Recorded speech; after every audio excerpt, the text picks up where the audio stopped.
If you had $1,000,000, what would you do with it? Agar $1,000,000 pulungiz bo'lgan bo'lsa, nima ish qilgan bo'lardingiz? Assalomu alaykum do'stlar, welcome to my English with Erkin YouTube channel. I'm Erkin. Agar ingliz tilini davomli turda Erkin yangicha yangilik o'rganmoqchi bo'lsangiz, bu kanalimning yaxshi do'sti bo'ling.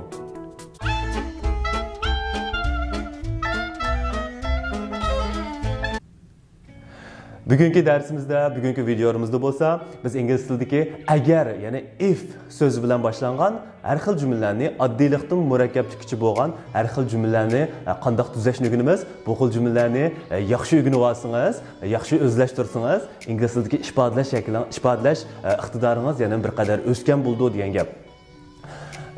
Bu xil jumlalar ingliz tilida conditional sentences deb ataladi. Bu xil conditional sentences bir qancha turlarga bo'lindi. Bugun shu to'g'risida to'xtalamiz. Zero conditional, ya'ni nol sharoitli jumlalar. Bu xil jumlalar bo'lsa odatda haqiqiy chin ishlar to'g'risida so'zlagan vaqtingizda yoki mushtaq fan texnikalik asosi bo'lgan, tabiat hodisalari bo'lgan, mushtaq isbotlanib bo'lgan haqiqiy chin ishlar bo'lsa, mushkul ishlar to'g'risida so'zlagan vaqtingizda shu nol sharoitli, ya'ni zero conditional shakldagi jumlalarni tuzsangiz bo'ldi. Bu odatda shu sharoitli jumlalar ichidagi eng oddiysi. Misol ko'raylik. Masalan, biraylar sizga falon yerga boramsa desa, if you go, I go. If you go, I go bo'lsa, zodi sen borsanglar men bordim bo'ldi degan eng oddiy jumla shakli bo'ldi. Ya'ni masalan, siz agar shokoladni intayin yaxshi ko'radigan bo'lsangiz, men shokolad yesamlam zodi xush bo'laman. Meni xush qilish uchun intayin oddiy men shokolad yeyishim kerak bo'lsa, if I eat chocolate, I am happy. If I eat chocolate, I am happy. Intayin oddiy shakli ya. Unda bo'lsa, masalan, tabiat hodisalaridan yoki bo'lmasa shu fan texnikalik isbotlanib chiqqan ishlardan bir misol ko'raylik. If water gets too cold, it freezes. If water gets too cold, it freezes. Suv intayin to'nlab ketgan vaqtida qanday bo'ldi? Muzga aylandi degan jumla. Bu xil bugun o'rganmoqchi bo'lgan jumlalarimizni zodi qanday tuzaymiz, qoidasi qanday bo'ldi deganni videoning oxirida ko'ramiz. Hozircha faqat misol ko'rib, cho'ng jihatdan tushunsangiz bo'ldi. Keyingi jumlamiz bo'lsa, birinchi sharoitli. Boya biz nol sharoitli dedik, endi keyingisi bo'lsa, birinchi sharoitli jumla, ya'ni first conditional. Bu xil jumlalar bo'lsa, bo'lish ehtimolligi bo'lgan ishlar, mumkinchiligi bo'lgan ishlar to'g'risida gap boshlamoqchi bo'lsangiz, ya'ni agar deb gap boshlamoqchi bo'lsangiz, bu xil birinchi sharoitli jumla, ya'ni first conditional shaklda jumla tuzaysiz degan gap. Masalan, if I drink that, I will get drunk. Menga buni istab zo'ladim, agar men buni ichsam, mas'ul qolmayman bo'lsa, if I drink that, I will get drunk. Zodi men shuni ichsamlar, men cho'qim mas'ul qolaman. Yo'qimsa mas'ul qilish ehtimolliqim intayin yuqori. Bu bir ehtimollik, ha? Ya'ni masalan, havoraga qarab boqay sirtda agar yomg'ir yog'sa, chopinimni kiyib olman, yo'qimsa qor yog'sa, paltorimni kiyib olman, yog'imiz kiymayman degan gap. Bo'lmasa mushtaq chiqsamlar bo'ldi. Agar yomg'ir yog'ib qolsa, chopinimni kiyib olman, yo'qimsa qor yog'ib qolsa, paltorimni kiyib olman bo'lsa, if it snows, I will wear a coat. Okay? If it snows, I will wear a coat. If you are learning English, you will love this lesson. Agar ingliz tilini o'rganayotgan bo'lsangiz, bu darsni cho'qim yaxshi ko'rsiz. Yaxshi ko'rish ehtimolligingiz bor. You will love this lesson. Yaxshi ko'rish ehtimolligingiz intayin yuqori, o'zimga ishongan asosda da'vatman. Demak, bugungi shu conditional sentences, ya'ni sharoitli jumlalarni yaxshi o'zlashtirsangiz, ingliz tilidagi ifodalash iqtidoringiz yana bir qadar o'sidi degan gap. Mana bu bizning birinchi sharoitli jumlamiz, ya'ni first conditional sentences bo'ldi. Tuvanda second conditional sentences ni ko'rib boqaylik. Second conditional sentence bo'lsa, ikkinchi sharoitli jumla, ya'ni haqiqiy bo'lmagan ishlar to'g'risida, xom xiyollaringiz to'g'risida, orzu armonlaringiz to'g'risida jumla tuzmoqchi bo'lsangiz, bu ikkinchi sharoitli jumlalarni ishlatasiz degan gap. Masalan, men bu videoning boshlanishida sizga degan, agar $1,000,000 pulingiz bo'lgan bo'lsa, qanday qilgan bo'lardingiz? If you had $1,000,000, what would you do with it?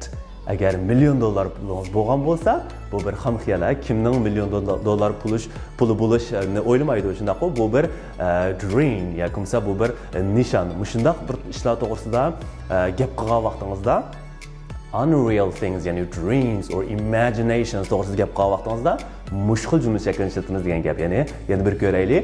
If you had $1 million, what would you do with it? Endi bu cümlenin sualmı mushkul şekilde başlangan cevabımı tabii halde mushkul qilib buldu. Cevabı if I had $1 million, I would buy this. If I had $1 million, I would do this. Okay? So, bu özünüzden xomxiyallar to'g'risida qanday jumla tuzsangiz bo'ladi? Xo'sh do'stlar, unda o'stuvanda 3-sharoitli jumlalarni ko'raylik. Third conditional. 3-sharoitli jumlalar bo'lsa, odatda sizning pushaymonlaringizni ifodalaydigan jumlalar bo'ldi. Albatta, bu yerda pushaymon to'g'risida gap bo'lgandan keyin o'tib ketgan ishlar to'g'risida, ya'ni o'tgan zamonda gap qilamiz. Masalan, if she had studied, she would have passed the exam. Agar u qiz yaxshi o'rgangan bo'lsa, imtihondan o'tib ketgan bo'ladi. Xo'sh do'stlar, unda bo'lsa tuvanda mushu zero conditional, first conditional, second conditional, third conditional o'xshamagan jumlalarni zodi qanday tuzaymiz, bu jumlalarni tuzashning qoida, qonuniyatlari qanday, qilib qanday degan to'g'risida qisqacha to'xtalamiz. Bundan boshqa ingliz tilida yana mixed conditional deb yana bir xil jumla shakli bor. Bu jumla shaklini bu yerda sizga deb beshingizni qaydirg'im yoki sizni zeriktirgim yo'q. Bu to'g'risida gap bo'linsa, yana bir boshqa video ishlanishga to'g'ri keldi. Buguncha mushu 4 xil jumla shaklini bo'libmi oldidagi zero, first, second conditional mush 3 xil jumla shaklini yaxshi egallab, yaxshi o'zlashtirib, amaliy turmushda ishlata oladigan bo'lsangiz ham ingliz tilidagi saviyangiz xili yuqori ko'tarildi degan gap. Okay, for zero conditional sentences, present plus present. If water gets too cold, it freezes. Present plus present. First conditional, present plus future simple. Second conditional, past plus modal verbs. Third conditional, if plus past perfect, and then would plus present perfect.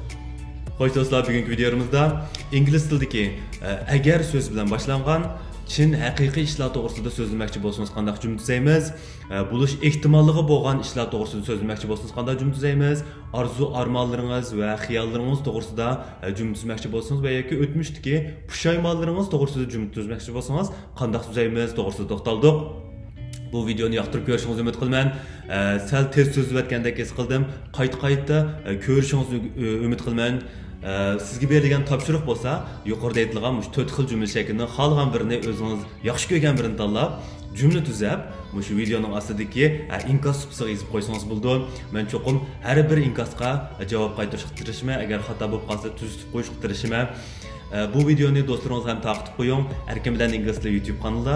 Bundan keyin ingliz tili o'rganishga munosabatlik texnik yaxshi, sarxil, ahamiyatli mazmunlar davomli qo'yiladi. Kelajak videolarimizni ko'rishaylik. Xayr xo'sh. Aman bo'ling.